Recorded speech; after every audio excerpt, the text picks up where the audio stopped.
জুলাই মাসে আমি 4টে বই পড়েছি, কিন্তু একটা বই আমার ভালো লাগেনি। টিফিনে ঝালমুড়ি, বিকেলে লালঘুড়ি, এখানে গৌতম দত্তের লেখা 10টি আলাদা গল্পের সংকলন দেওয়া হয়েছে এবং আমি পড়ে পুরো মুগ্ধ হয়ে গেছি। একেবারে সহজ কিন্তু নিপুণ এবং সুন্দর লেখনীর মাধ্যমে তিনি কাহিনীগুলোকে দারুণভাবে উপস্থাপনা করেছেন। কিছু ভৌতিক এবং রহস্য গল্পের পাশাপাশি যে শিশুকেন্দ্রিক গল্পগুলো দেওয়া হয়েছে তা সত্যি আমার মন ছুঁয়ে গেছে।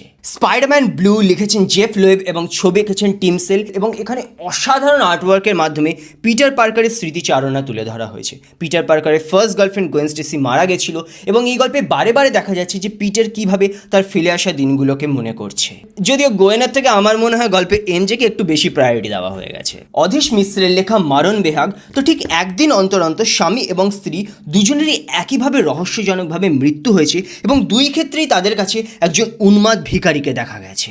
গল্পটার কনসেপ্ট এবং স্টার্টিং আমার খুবই ইউনিক মনে হয়েছিল, কিন্তু কোথাও গিয়ে এত পরিমাণে রিপিটেশন করা হয়ে গেছে এবং ডিটেলস দেওয়া হয়েছে যে আমি চেয়েও গল্পটা সেরকম বেশি এনজয় করতে পারিনি। আর ফাইনালি নিজের হাতে সাজা দিলাম প্রমিত গুপ্তের লেখা একটি অসাধারণ থ্রিলার বই। তো কলকাতায় একের পর এক সিরিয়াল কিলিংয়ের ঘটনা ঘটছে এবং প্রত্যেক ক্ষেত্রেই পাশে একটি বাংলা ক্লাসিক গান বাজিয়ে রাখা হয়েছে এবং এই ঘটনার ইনভেস্টিগেশন করছে দুজন বন্ধু, এবং লাস্টে গিয়ে এমন প্লট টুইস্ট রয়েছে যা তোমাদের চমকে দিতে বাধ্য করবে এবং আমিও তোমাদের বাধ্য করব আমাদের ফলো করে দেওয়ার জন্য।